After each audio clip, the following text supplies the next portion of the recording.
bumaba, tahimik naman yung motor. Atramat ang putik.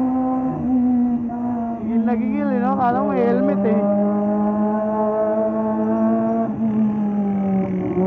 Road rage to, road rage lugar. Oh, diba? Tinuro niya. Galit na galit, eh.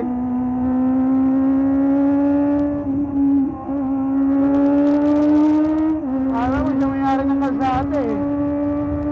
Si kuya naman walang alam na may kaaway na pala siya. Ay nako. Lagi natin tandaan na laging maging malamig ang ating mga utak pagdating sa kalsada. Dahil hindi nyo alam, lalo na sa mga nakamotor dyan, hindi nyo alam na may baril pala yung mga nakaka-road rage nyo. Diba? Bigla kayong barilin.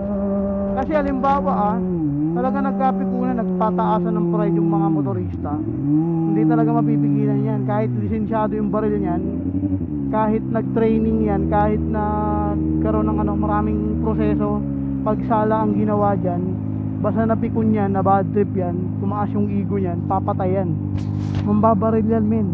Kaya ang sinasabi ko dito, tayo mga nakamotoris, easy lang tayo. Kung halimbawang nagkaroon tayo ng mga ganyang klase ng ng ka-road rage or kainitan, hayaan nyo na lang, no? Tsaka hindi nakakabawas ng pagkalalaki ang pagkasabi ng pasensya na sorry. Hindi nakakabawas yun.